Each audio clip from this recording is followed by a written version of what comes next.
Stephen and Zoe put a huge amount, and particularly John McGann. Hello, John. I know certainly Stephen and Zoe have put a huge amount of effort into today's proceedings and to try and make sure things run smoothly and on time. Not only just for themselves, but so that everybody else enjoys themselves here. And I really do hope you take time to enjoy yourself in the lovely settings of Lusty Bay here in lovely Fermanagh. Stephen James McCallum sort of arrived on the scene on the 24th of May 1981. Kids will be really impressed to actually remember his birthday because it's a reputation I have, I can't remember their birthdays. But Stephen arrived in 1981 and he very, very quickly started to disrupt and upset the idyllic, peaceful, tranquil, blissful wedding that myself and my wife had enjoyed up to that. I well remember bringing him home from the hospital on the first day, and we brought him home and had him in this carry cot. For those of you who don't know what a carry cot is, it's kind of low tech. It's basically a box with handles that children used to ride around in. So we brought him home in this carry cot and we set him down. He was fast asleep, and the two of us sat down at the tea and looked at each other and thought, what the hell are we going to do now? And shortly after that, he actually started to cry, and it was a soft sort of gentle cry at the start, and I said to the kid, "What? Freak, he's crying. What's wrong with him?" And she looked at me and said, "Well, I don't know." So I did what any sort of normal father, any normal man would do in those circumstances. I immediately reached for the instruction manual that we got with him when we collected him from the hospital. It's called the Bounty Baby Care Book. And I started off, I remember going to the index at the back and going A, B, C for crying, page 28, and we went to page 28, and page 29, sorry. And by that stage, Steve was starting to give it a few decibels by that stage. So I said, right, listen up.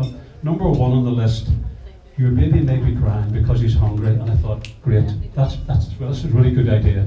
He might be hungry, make a note of that. Number two on the list, your baby might be crying because he needs his nappy changed. I thought, brilliant, there's another, it's got to be something like that. So by that stage, Stephen is really into full decibel mode.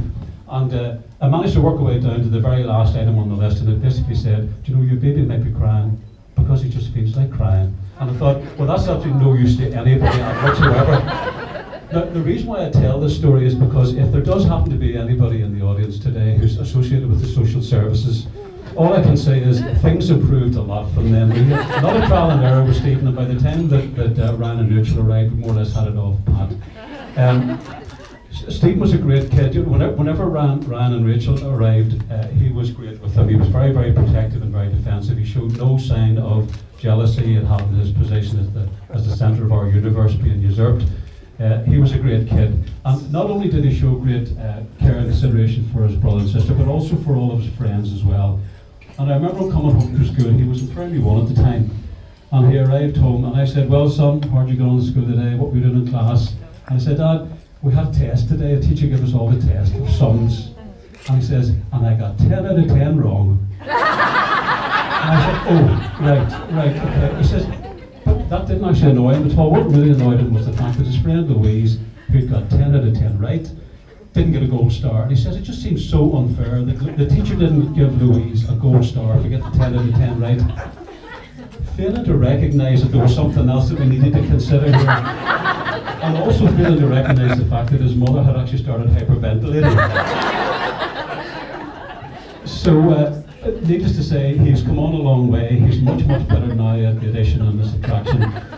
Thankfully, since his job is in finance, I'm sure his new employers will be delighted to hear that. And I do sometimes wonder when you read a story and you think to yourself, how on earth could a bank collapse? And you think, well, you know.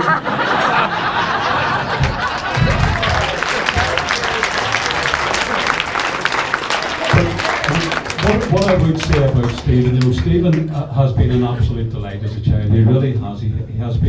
He's rarely given us any trouble at all. I do say rarely, I didn't say never. He's rarely given us any trouble. And if somebody asked me to sum Stephen up in a few words, I'd have to say he's kind, he's considerate, he's loyal, he's extremely hard-working and is extremely honest. And he's been an absolute joy to bring up. We've had no trouble with him at all. And what I would also say is, whenever Stephen introduced us to Zoe for the first time, those of you who know my wife will probably know she tends to make up mind up about things really, really quickly. And that includes people as well, making their mind up about people. And it was very very shortly after meeting Zoe, maybe only the first or second time, she said to me, "That's a lovely young girl. And it'd be really, really nice if that was to continue, that relationship." And so it has. And we're delighted to welcome Zoe into the family. She's an absolutely gorgeous girl. She's a lovely little girl. She's an absolute credit to her family in every way. She's a great girl. And really all it leaves me to do is just to wish them both all the best for the future. I'm sure Steve will continue to look after her, love her and care for her. And we just wish them many, many years of happy married bliss together. Thank you. I'd now like to call upon the bride side, please. Thank you all for coming. Thank you for anyone who's taking the time organising. And thank you all for making this day special. My daughter Zoe, I'm amazingly proud of my daughter. I love her. This is the point when I'm supposed to say a few embarrassing things about Zoe. When she was younger, but unfortunately, she has been a perfect daughter. Zoe, you spelled perfect wrong. Anyway, she's more not been nice against me than I have against her. Choice. Suffice to say that my family and I are very proud of how she looks today and how she has blossomed. We are all delighted that she has found someone that she obviously loves and cares for very much. Harvey. Sorry, I mean Steve.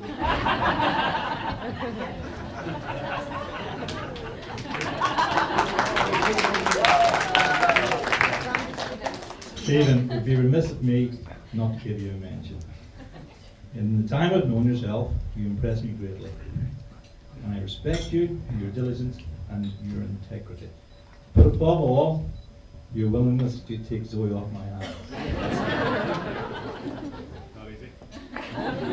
Seriously, welcome to my house. I do remember Zoe's very first birth. Well, her birth. It was very special. It was fantastic, it was memorable, and many, many more have followed. As she grew up, there's been many milestones along the way. First steps, falling over, first day at school, and 5 years later telling me not to drop her at the gates of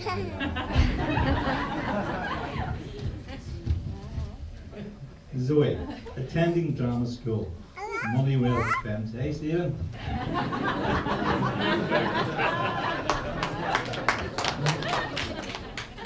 First time away from home, when student life called. First falling over drunk, wrecking my plants, joking, not allowed to mention that. Zoe loved anything to do with Titanic. She still does. Anyway, Zoe, I believe, is about 7, and every question for a solid 6 months was about the Titanic. Finally, after a bombardment of seamless and interesting questions, Zoe asked, "Do you know the last words the captain of the Titanic said?" I replied in my best sarcastic voice, "Glug, glug, glug." Zoe was not impressed. True to form, if Zoe was interested in anything, she pursued it with great vigour, pointing questions.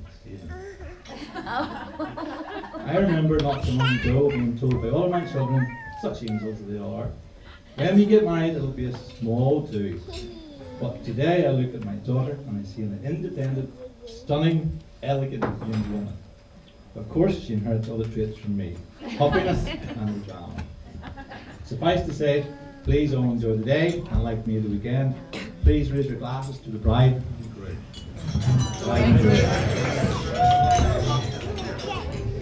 Thank you very much.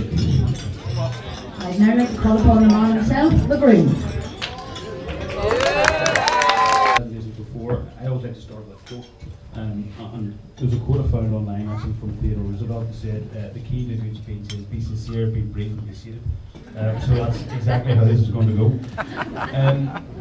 I suppose the last couple of presentation speeches that I did were around pensions and inheritance tax planning. So no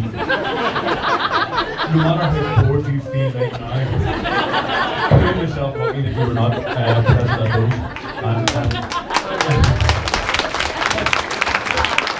I would like actually to thank my father for basically putting the financial crisis on me. Very well appreciated. I suppose just a couple of thank yous really, folks, for first of all, I would like to thank my wife, my beautiful wife.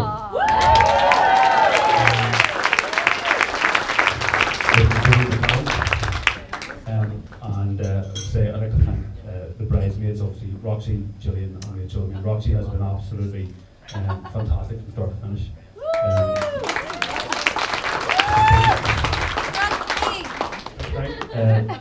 Parents on both sides, obviously my mum and dad, who have been obviously there from day one. I don't think for a second I was as easy to raise it as my dad lets on. He has got a terrible memory, so he's probably forgotten. My mother, on the other hand, could probably have delivered a very, very different speech.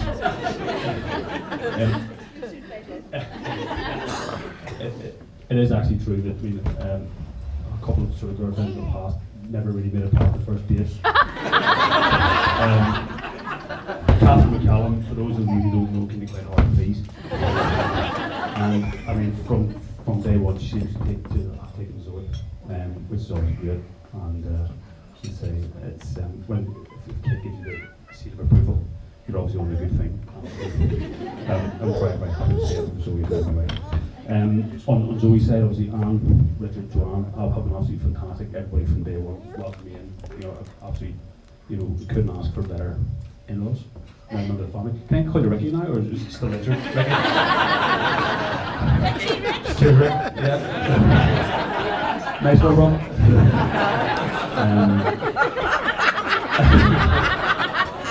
I mean, I've just been absolutely fantastic. You know what I'm saying? Sir, sorry. Dad. Daddy. But also, like, with a couple of sort of notable mentions. I mean, everything was basically said today how great the venue is and how well the room looks and how well everything else looks. And I'm happy to take it, but I can take absolutely no credit whatsoever, because it really has been Zoe from day one. I mean, the penguin thing, obviously we both love penguins.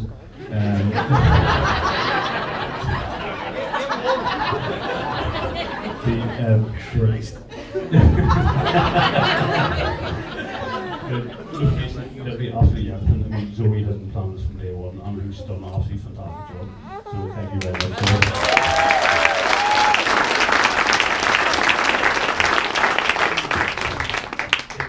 Helping Zoe with a lot of sort of creativity has actually been Janine as well, who's been absolutely brilliant. Very, very creative, lots of very good ideas, and obviously has been there for Zoe as well. Cara, for singing, absolutely fantastic. For parties, weddings, bar mitzvahs, all the rest of it. And a very good price as well, no doubt. So thank you very much, Cara. The song obviously means an awful lot to Zoe that she walked in the aisle to. The song was really beautiful. So I actually had a tear in my eye sometimes for that too. Trying my best to look cool, but it didn't really happen. And also, I'm sure you will agree, the cake looks absolutely fantastic as well. Myself and Zoe. I have lots of her actually, which looks great. I haven't had that much her since I was 19, and obviously Holly as well. So, Gail, who runs the company, Ferry. Gail, where are you? Sitting down the end, so if they get the cake and the cupcakes and all the rest of it, I'm sure Gail would love to. Furrycakes.com. Absolutely.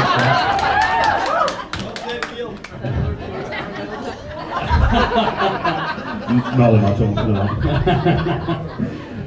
So, I mean, really, it's my job is really just to thank everybody for coming down. I mean, I appreciate that apart from the Maguires, it's a bit of a trek for everybody else, So, you've come all the way down here to share our special day with us, and it has been absolutely fantastic. Really, I mean, it's rather than go on and on and on, as I have a tendency to do. I'm just going to leave it here. I'm going to say, ask you all to raise a glass. First of all, to my beautiful wife, to friends, to family, and everyone's good health. So thank you very much. I hope you all have a fantastic day. Thank you. Thank you very much. I'd now like to call upon the best man, please.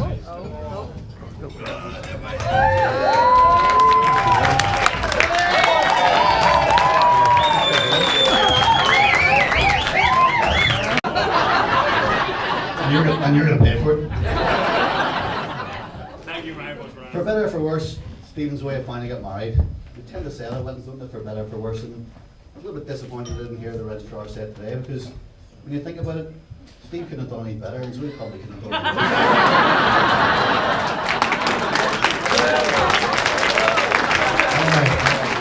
Thank everyone for being here today. I'm sure you're all having a great day, and I hope you all have a great night as well.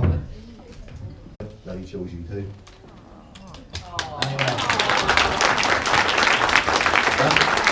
Anyway, that's the niceties and pleasantries out of the way, and I'm going to get down to business now.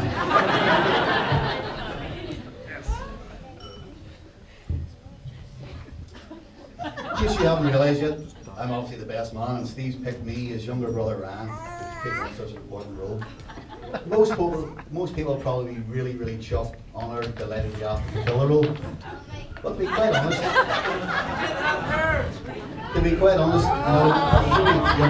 as his younger brother, in fact his only brother, and a clear outstanding candidate, I've been pretty cheesed off he'd ask anyone else to do it.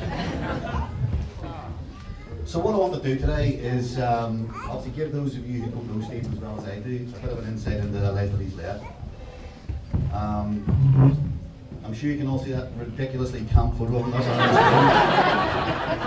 And what I've done is I've thrown together a few photos just to help me tell the story.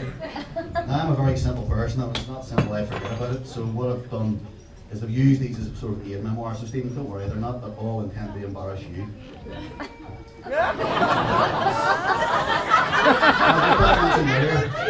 That's not me, that's definitely not me. I didn't get Hamilton. So, as my dad mentioned earlier, Stephen was born on the 21st of May, 24th of May, 1981. I did a bit of research to see if anything happened of any significance anywhere in the world on the same day, and it actually didn't. So I looked around the weeks around the day, and nothing happened that day. So I think by all accounts, it's probably a pretty insignificant day. Except of course my mum and dad, who just had their first child. I suspect it's probably fairly significant to the poor nurses who worked in the labour ward, because as you can see from that photo, during his younger years, Stephen had the looks only a mother could love.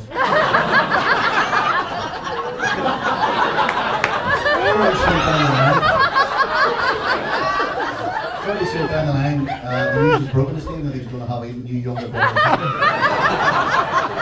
I should have said very crushing news actually, because he was no longer going to be the sole focus of his parents' attention. Not so long down the line, I arrived. And all of Stephen's worries, fears, anxiety proved to be absolutely sound and well justified, because he now had a younger, better looking, more strong brother to contend with. And I suppose in certain regards, you know, this was probably the biggest rivalry Stephen was going to face throughout his life. Any guys out there who've got a brother will probably appreciate that. But there was lots of teasing, lots of, I suppose, gentle bullying, picking on, belittling, all of which I was punished for. But I like to consider it as tough love.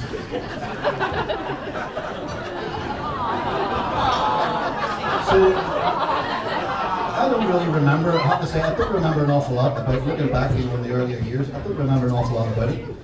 Part of that might have been because I was going through an ugly duckling stage and then I but it's probably just because I was too young. But anyway, when I think back to the times that I can remember, probably the earliest times would have been around the time of the Italian '90 World Cup. I remember going to school shortly after the World Cup, and we used to go around to our cousin's house, the Campbells, before we went to school every day. And day after day, week after week, month after month, I'd watch my Uncle Michael's video of Packy Bonner saving the penalty against Romania in the shootout. What I also remember though, and probably what sticks in my mind even more, is Stephen sitting in the background, huffing and puffing, because he would prefer to watch their video of Grease Lightning.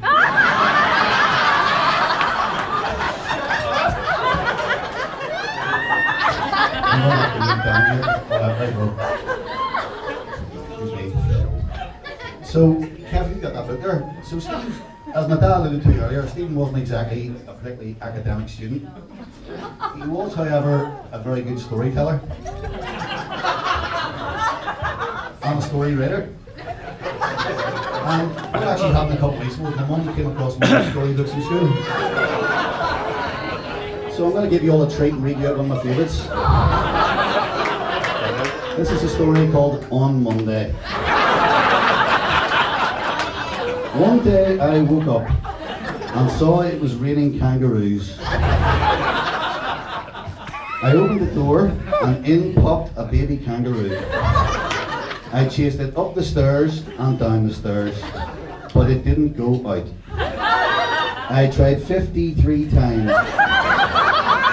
Yes, 53 times to get the kangaroo.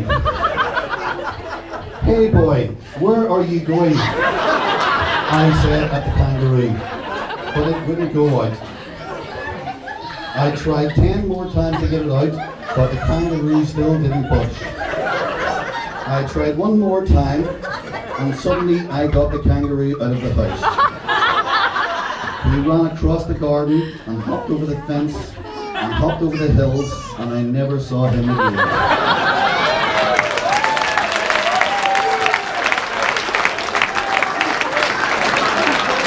And that's the GCS in English. So Steve, you have a good imagination, you're done right there. We are very happy kids, very happy and had a great childhood. I know the three of us are very grateful for what our parents did for us growing up. We really had probably the two best parents anyone could wish for. And when I was going through these photos, it made me really realise, you know, how lucky we really were.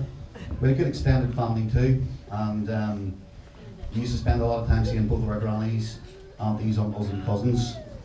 And it was during this time growing up that Steve made the first political move of his life and dabbled in paramilitary activities. This is us with our cousin from McAvannas. As you can see, Stephen in the centre is the ringleader.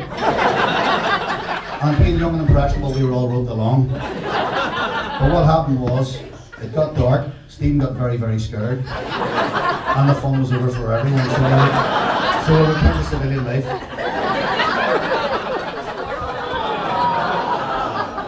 I thought you'd all say that, I look cute. So, growing up, I had a lot of friends. I'm very lucky to have a lot of friends both inside and outside of school. But I always considered Steve to be my best mate.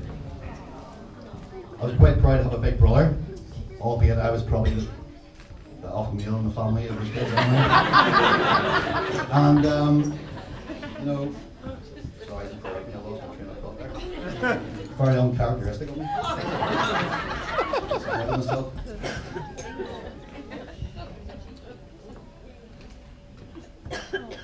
Sorry about that. But from hanging about a lot with Stephen, you know, we tended to share a lot of the same friends.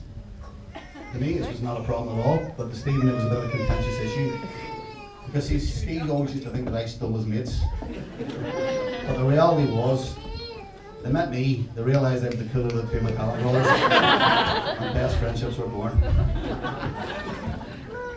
Anytime Steve introduces me to anyone, he says exactly the same thing. It's the most unpredictable line he can, it's the most predictable line he can come out with. He says, "This is my wee brother Ryan. He got the brains and I got the looks." Now, what I want you to do is take a good look at that photo. I want you to be very honest with yourselves. And I want you to forget about the fact that Stephen's dead today and you need that man himself. And I want you to make a conscious decision who really got the looks of the place. And I think you'll find it was me. I'll also begrudgingly admit that, you know, I also got the brains.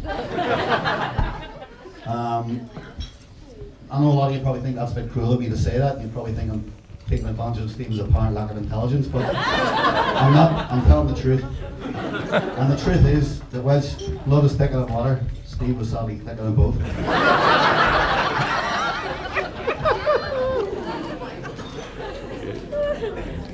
Another touchy subject for Stephen's birthdays, or to be more accurate, probably birthday presents. You see, with me being the favourite child, I got a present on my birthday in April, and then in May, I got another gift for Stephen's birthday. And it wasn't just a token gesture, I got the very same gift that Stephen got. And here we both are, standing with our favourite cat swords, that we got for Stephen's birthday.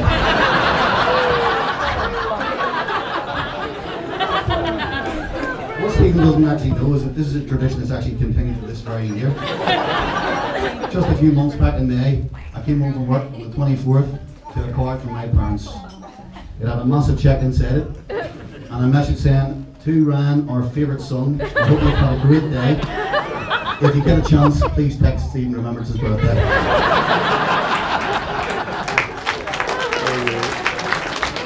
So I didn't need to skip on a few years now, because keeping like at this rate, I'll be the most unpopular man in the room. I'll keep me back to dinner and more importantly the bar. I think no best man speech is complete without a mention of the stag party. Indeed. After our trip to Ibiza, 11 of us got together, we had a good laugh at our photos, we shared them around, and then we made a pact to delete them. We'd enjoy them now and then, and then we'll never be seen again. What I didn't admit to the boys though is that I didn't actually share my photos. And I've got a few to share with you here today. I know I'm going to be a very unpopular man for doing this. So this is the first day. All the boys went to the museum, I think it was, or the art gallery. Kevin and Laura beat that Ibiza, so him and Steve stayed behind and went to sandcastles with the kids.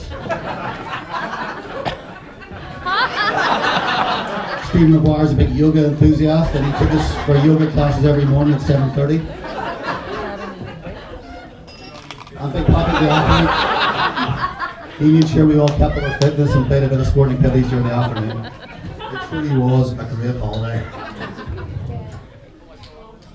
So Steve was a bit of a mummy's boy as he grew up, and what I tried to do, because I knew the speech was getting on a little bit, I tried to save myself a bit of time, and I thought I'd refrain from talking like Stephen's previous girlfriends.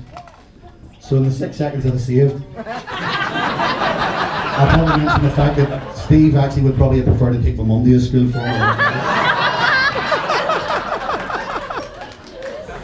Moving on from one important woman in Steve's life to the next. I was actually talking to Zoe a couple of weeks ago when she told me about the time that Stephen and her first met. They were both 18 years old and it was in Shine nightclub in Belfast. They had their first kiss there. And by all accounts it sounded exceptionally romantic. Stephen had a ton of hair gel, his favourite brown corduroy trousers, and a denim fake Levi shirt, covered in half a tin of links. A couple of years later, he actually saw her again. This time it was in the butt, and he wanted to reenact their first coming together. So he walked towards her and stopped. He saw that she was chatting to a very handsome, muscular man. That man was me.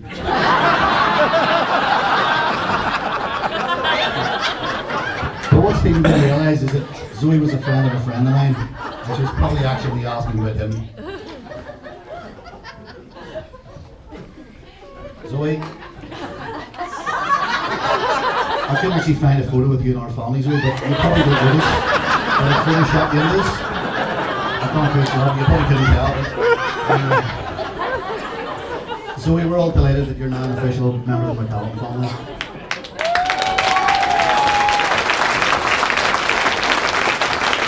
I know in the past, think we were late, and Rachel's now delighted to have a sister she never had before. Like I said, I wouldn't forget you shouting at my blog. I know a lot of our friends think that you and Steve are perfectly suited to each other, and you make a wonderful couple. And I think there's widespread approval of your relationship. But indeed. Now I've written this speech myself. When I say I've written it, I've kind of ripped it off the internet. But a few of the boys did say to me that they wanted to make sure that they had their say, and they want to know that whenever they call around to see if Steve's allowed to come out and play sometimes, you have to say yes. Now Stephen, I don't like sharing anything, as you well know. And we have a lot of mates that we share together, and I'm very happy to do that. But I'm even happier at the fact that I'm the only person in the group that can say you're my brother.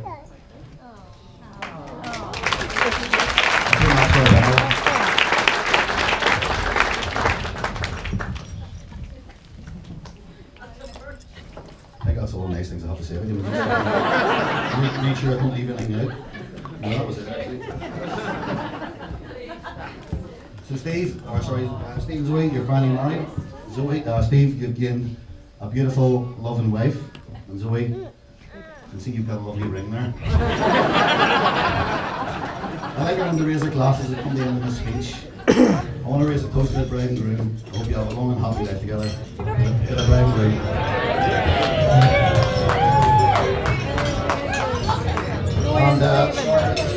And it's a bit embarrassing, I don't really want to read it out, but I have a message here from their dog. Dear Mummy and Daddy. I didn't write this, by the way, this is actually from their dog, this is not Billy.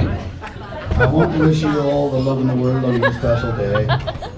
I'm doing just fine and enjoying myself playing with all the other doggies. Auntie Caroline gave me some chicken treats this morning, so I'm very happy. Now that you are married, I must explain a few rules.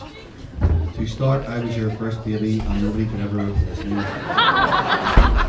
Secondly, I can now on occasion sleep in your bed, and finally when a couple get married, it means that they have to give their doggy more treats.